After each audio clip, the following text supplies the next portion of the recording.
Students, आज हम करने जा रहे हैं क्लास 7th का chapter 3 that is fibre to fabric part 4। तो बच्चों, हमने अपने पिछले लेक्चर में पढ़ा था about the different animals from which we get wool. हमने अंगोरा गोट और जो नॉर्मली गोट होती है उसमें कुछ डिफरेंस देखे। जैसे अंगोरा गोट के जो हेयर होते हैं बहुत ही फाइन होते हैं और बेसिकली वो है बहुत ही अच्छी क्वालिटी का जो है हमारा जो क्लोथ्स बनाने में हेल्प करते हैं, वुलन क्लोथ्स। इस तरह से याक, अल्पाका, लामा, कैमल के बारे में पढ़ा था। तो बच्चों, आज हम कुछ इम्पोर्टेंट ब्रीड्स हैं, प्रजातियां हैं इसकी शिप की, उनके बारे में डिटेल में पढ़ेंगे। तो बच्चों, जो ये टेबल है ये आपका बहुत ही इम्पोर्टेंट टेबल है। आप इसको ज़रूर अपनी नोटबुक में बना लेना और इसको समझने की कोशिश करना, ठीक है बच्चों। तो फर्स्ट है some Indian breeds of sheep. तो बच्चों, फर्स्ट है some Indian breeds of sheep. तो फर्स्ट एग्जांपल है लोही। तो लोही क्या होती है बच्चों? यह ब्रीड का नाम है, एक शिप का नाम है। जो उसकी प्रजाति है, उसकी ब्रीड, जो भी शिप की प्रजाति है उसे लोही के नाम से जानते हैं। क्वालिटी ऑफ वूल, किस तरह की वूल हम इससे हमें मिलती है? इससे हमें गुड क्वालिटी वूल मिलती है। बेसिकली ये कहाँ पाई जाती है? मिलती है राजस्थान में, पंजाब में, रामपुर बुशहर। यह कहाँ मिलती है बच्चों? यह मिलती है उत्तर प्रदेश, हिमाचल प्रदेश में। और इससे हमें किस तरह के जो हेयर मिलते हैं, यह हमें किस तरह की ऊन प्रोवाइड करती है? तो ब्राउन फ्लीस। बेसिकली इसके ब्राउन फ्लीस मतलब भूरे रंग के बाल होते हैं, नाली, कारपेट वूल। तो बेसिकली इससे हमें वो वूल मिलती है जो इतनी कारपेट मीन्स जो हम कारपेट्स वगैरह में यूज़ करते हैं। तो राजस्थान, हरियाणा, पंजाब में यह देखी जाती है। बक्खरवाल, जो कि वूलन शॉल बनाने के लिए काम आती है इनकी वूल। जम्मू एंड कश्मीर में ये पाई जाती है। मारवाड़ी, तो इससे कोर्स वूल मिलती है, जो कि यह जो शिप है पाई जाती है गुजरात में। पटनवादी, तो यह भी हमारी गुड क्वालिटी ऑफ वूल देती है for hosiery and it is found in Gujarat. ठीक है बच्चों, यह टेबल बहुत ही इंपॉर्टेंट है, इसको आप ज़रूर लर्न कर लेना। तो बच्चों, होसरी का मतलब यहाँ पर होता है जो आपके आइटम्स होते हैं जो आप यूज़ करते हो, जैसे सॉक्स हो गई, स्टॉकिंग्स हो गई। तो उनको स्पेशली बनाने के लिए जो वूल यूज़ होती है, उस वूल को वो कहाँ से मिलती है? हमें पटनवादी ब्रीड से मिलती है। तो होसरी का मतलब आपको समझ में आ गया होगा। जो हमारी स्टॉकिंग्स हैं और जुराबे वगैरह हैं, उनके लिए हम शब्द यूज़ करते हैं होजरी। ठीक है बच्चों, अब हम शुरू करते हैं ऑक्यूपेशनल हैज़ार्ड से। तो बच्चों, let's start with our topic. Wool industry is an important means of livelihood for many people in our country, but shorter's job is risky as sometimes they get infected by bacterium anthrax, which causes a fatal blood disease called shorter's disease. Such risks faced by workers in an industry are called occupational hazards. तो बच्चों, जो bacteria होता है, bacteria मैं आपको बता दूं micro organism. अब आप कहोगे माइक्रो ऑर्गेनिज्म क्या होता है? जो ऐसे जीव जो हमें खुली आंखों से नहीं दिखाई देते। तो बैक्टीरिया एक ऐसा जीव है जो खुली आंखों से नहीं दिखाई देता और यह क्या करता है? इन्फेक्शन करता है। तो बेसिकली उस बैक्टीरिया का नाम क्या है? एंथ्रेक्स। यहाँ पर ये बैक्टीरिया क्या करता है? शॉर्टर क्या होता है? जब आपकी वूल को शॉर्टिंग की जाती है, उसके जो फाइन हेयर्स हैं उनको अलग अलग किया जाता है, तो वो हाथों के द्वारा होता है। और जो व्यक्ति इसको हाथों के द्वारा करता है उसे शॉर्टर्स के नाम से जानती है। तो बच्चों, जब वो हाथों से अलग करता है तो कुछ थ्रेड फाइबर्स होते हैं जो जब रेस्पिरेशन सिस्टम के अंदर चले जाते हैं, जिससे क्या हो जाता है? प्रॉब्लम हो जाती है। क्योंकि यह प्रेजेंट किस पे थे? एक एनिमल पे ही प्रेजेंट थे। तो एनिमल के बालों में बेसिकली उसके बालों के ज़रिए क्या एंथ्रेक्स बैक्टीरिया अंदर चला गया और वह एक तरह की डिजीज़ कोज करता है, उसे हम शॉर्टर डिजीज़ कहते हैं। इस तरह से हमें पता चलता है कि कुछ ऐसे काम भी होते हैं जिनके द्वारा हम सेफ़ नहीं है करने पर हमें बीमारी भी हो सकती है। जैसे कोल माइंस में जो काम करते हैं, बेसिकली उन्हें रेस्पिरेटरी प्रॉब्लम हो जाती हैं। तो ऐसी कई सारे ऑक्यूपेशन है जिसमें व्यक्ति को जो काम करता है तो उसको डिजीज़ होने के चांसेस रहते हैं। लेकिन यहाँ कौन सी डिजीज़ का मेन बात की गई है? शॉर्टर डिजीज़ की, जो किस बैक्टीरिया के द्वारा होता है? एंथ्रेक्स के द्वारा। यह एक इम्पॉर्टेंट बात है जो आपको याद रखनी है। ठीक है बच्चों, अब हम Boojho is wondering why it hurts when someone pulls his hair but not when he goes for a hair cut.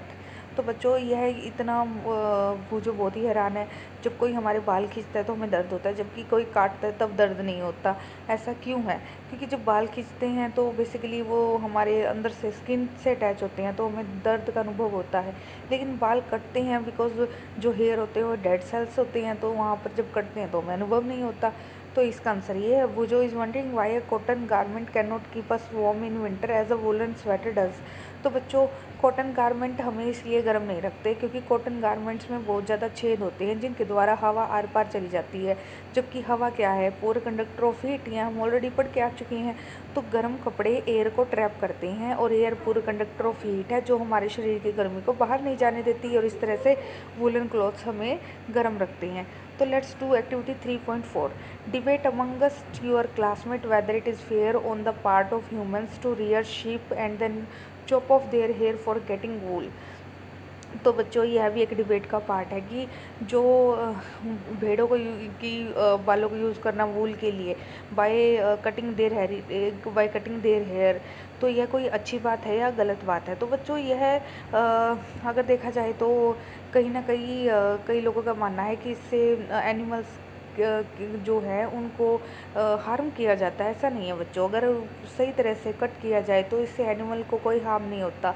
लेकिन अगर कई लोग हैं जो इससे क्या जो प्रोफेशनली वीक होते हैं, तो मे भी शायद दे हार्म द एनिमल, बहुत मतलब एनिमल को इंजरी भी हो सकती है अगर वो अच्छे से बाल को स्किन से बाल को स्किन से अलग ना कर पाएँ। तो इस केस में थोड़ा प्रोफेशनल ऐसे वर्कर्स होते हैं जो बहुत अच्छे से इसको बहुत अच्छे से बालों को उतार पाते हैं। तो यह एक डिबेट का हिस्सा है। खैर आप अपने घर में या क्लास में इस मुद्दे पर बात कर सकते हैं। सिल्क। अब दूसरा जो एनिमल फाइबर है उसके बारे में हमें पढ़ना है, क्योंकि वूल के बारे में हम ऑलरेडी पढ़ चुकी हैं कि वूल एक एनिमल फाइबर है जो कि हमें डिफरेंट एनिमल से मिलता है, कैसे वूल को अलग किया जाता है और कैसे उससे वूलन क्लॉथ्स बनाए जाते हैं। तो बच्चों अब दूसरा एनिमल फाइबर पढ़ने की बारी आ गई, दैट इज़ सिल्क। ठीक है बच्चों, let's start with the silk. Silk fibers are also animal fibers. Silkworms spin the silk fibers. The rearing of silkworms for obtaining silk is called sericulture. तो बच्चों बहुत इंपॉर्टेंट टर्म है silk worm, रेशम के कीड़े। क्या बोलते हैं हिंदी में इनको? रेशम के कीड़ों को अगर आप पाल रहे हो तो उस प्रोफेशन को क्या बोलेंगे? सेरीकल्चर। बहुत इंपॉर्टेंट है बच्चों, आपको याद रखना है सेरीकल्चर के बारे में। तो सिल्क फाइबर बेसिकली हमें इन्हीं रेशम के कीड़ों से मिलता है। तो अब हम डिटेल में इनके बारे में पढ़ेंगे। तो बच्चों your find out from your mother, aunt, grand mother kind of silk saris they have, list the kind of silk. Before we discuss the process of obtaining silk it is necessary to know the interesting life history of silk moth. तो बच्चों अब आगे आने वाले जो topic है उसमें हम लाइफ हिस्ट्री, रेशम के कीड़े का जीवन के बारे में पढ़ेंगे। कैसे एक रेशम का कीड़ा सिल्क बनाता है और कैसे उसकी लाइफ साइकिल होती है, कितने कितने स्टेप्स में वो चेंज होता है। तो यह हम आगे पढ़ेंगे, बहुत इंटरेस्टिंग है। पर उससे पहले आप आज अपनी जो ग्रैंड मदर, मदर या फिर आंट से पूछना जो उनके घर में साड़ी का कलेक्शन है या सिल्क के जितने भी कपड़े हैं उनके बारे में उनको ध्यान से देखना और उनकी एक लिस्ट प्रिपेयर करना। यह आपके लिए एक्टिविटी है। Life history of silk moth. The female silk moth lays eggs from which hatch larva which are called caterpillar और सिल्कवर्म्स। तो बच्चों बेसिकली पता क्या होता है? मेल ये है, फीमेल ये है। बेसिकली इंसेक्ट होते हैं। तो आप देख रहे हो इंसेक्ट हैं, तो एक मेल है, एक फीमेल है, एक नर है, एक मादा है। तो बच्चों जब ये क्या करते हैं, फीमेल क्या करती है? अंडे देती है। किस पर? शहतूत के पत्ते पर। किस पर? शहतूत के पत्ते पर, जिसको मलबरी लीफ भी कहते हैं। बेसिकली ये उसी पेड़ के पत्तों पर क्या देती हैं? अंडे।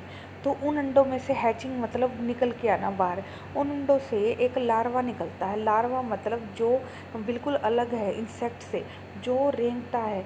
तो उस लार्वा को हम दो नाम से जानते हैं, एक तो है बच्चों सिल्कवर्म, एक है कैटरपिलर। ठीक है, लार्वा का ही नाम है सिल्कवर्म या फिर कैटरपिलर। ठीक है बच्चों, अब हम पढ़ रहे हैं they grow in size and when the caterpillar is ready to enter the next stage of its life history called pupa. तो बच्चों क्या होता है कि ये कैटरपिलर ना कुछ दिन ना शहतूत के पत्ते खाता रहता है। फिर एक टाइम पीरियड बाद क्या करता है, ये अपने आसपास ना ऐसे थ्रेड लाइक स्ट्रक्चर बना लेता है। ठीक है, तो इस थ्रेड लाइक स्ट्रक्चर बना के उसके अंदर बंद हो जाता है। तो इस स्टेज को तो हम बोलते हैं कोकून। क्या बोलते हैं? कोकून। और यही एक जो अपने ऊपर ये धागा लपेटता है, एक्चुअल में वो क्या होता है? सिल्क, जो इसी के द्वारा निकाला जाता है। ठीक है बच्चों। और इसके अंदर फिर ये कैटरपिलर रहकर फर्दर क्या करता है? डेवलपमेंट करता है। तो जब यह आगे जाकर जब आप अगर थ्रेड के अंदर देखोगे तो ये कैटरपिलर चेंज होता रहता है, और ये चेंज होता रहता है, इसमें डेवलपमेंट होती रहती है, तो इसको बोलते हैं प्यूपा। तो अंत में यह कोकून को तोड़कर बाहर निकल आता है इन द फॉर्म ऑफ इंसेक्ट। तो देखा आपने कि इसकी लाइफ साइकिल में कितने फेजेस आते हैं। तो सबसे पहले अंडे, अंडे से क्या बना? कैटरपिलर, और कैटरपिलर से फिर प्यूपा। तो next stage of its life history called pupa. It first weaves a net to hold itself. तो बच्चों, मैंने जैसा आपको बता ही चुकी हूँ कि अपने कैटरपिलर क्या करता है? अपने आसपास क्या करता है? एक तरह का जाल बुन लेता है, ठीक है, रेशम का। Then it swing its head from side to side in form of the figure of 8। तो बेसिकली जब ये अपनी जाल बुनना शुरू करता है तो ये अपने जो हेड है उसको सबसे लास्ट में कवर करता है, और इस तरह से जाल बुनना शुरू कर देता है, और आपको एक फिगर 8 का अनुभव होगा देखने में। और लास्ट में ये अपने आप को सिर को भी कवर कर लेता है। ठीक है बच्चों। Then it swing its heads from side to side in the form of figure of 8। During this movement of the head the caterpillar secretes fibre made up of a. तो बच्चों, बेसिकली एक fibre secret करता है जिसे हम रेशम के नाम से भी जानते हैं, सिल्क के नाम से जानते हैं। तो बच्चों, आप देख सकते हैं यहाँ पर डायग्राम में पहले तो यहाँ मेल और फीमेल है, फिर वो क्या देती है? अंडे देती है। यहाँ पर अंडे दिए, अंडों से क्या बना? लार्वा। लार्वा का क्या कहते हैं? सिल्क वर्म या फिर कैटरपिलर। तो आप देख सकते हो लार्वा की स्ट्रक्चर। फिर ये लार्वा क्या करता है? कोकून बनाता है, अपने इर्द गिर्द क्या करता है? कोकून। कोकून मतलब एक तरह से फाइबर या थ्रेड लाइक स्ट्रक्चर बना लेता है। अगर उस थ्रेड लाइक स्ट्रक्चर को अगर हम अंदर देखें तो यहाँ पर ये लार्वा क्या कर रहा है? डेवलपमेंट कर रहा है। तो जब ये डेवलपमेंट करता है तो बच्चों इस तरह से ये दिखता है। तो इस स्टेज को हम प्यूपा के नाम से जानते हैं। किस नाम से? प्यूपा। ठीक है बच्चों, let's start with next page. तो बच्चों, जो इनका रेशम होता है वो एक स्पेशल तरह के प्रोटीन से बना होता है, which hardens on exposure to air and become silk fibre. तो बच्चों, जब कैटरपिलर क्या करता है? अपने इर्द गिर्द धागा लपेटता है तो एट की शेप आती है, और फिर लास्ट में अपने हेड को भी कवर कर लेगा। ठीक है, इस तरह से ये स्ट्रक्चर बन जाती है। और ये धागा क्या होता है? सिल्क। और इस सिल्क ये जो खास तरह के प्रोटीन का बना होता है, जो कि एयर के कॉन्टैक्ट में आते ही क्या हो जाता है? हार्ड हो जाता है। ठीक है बच्चों। Soon the caterpillar completely cover itself by silk fibers and turn into pupa।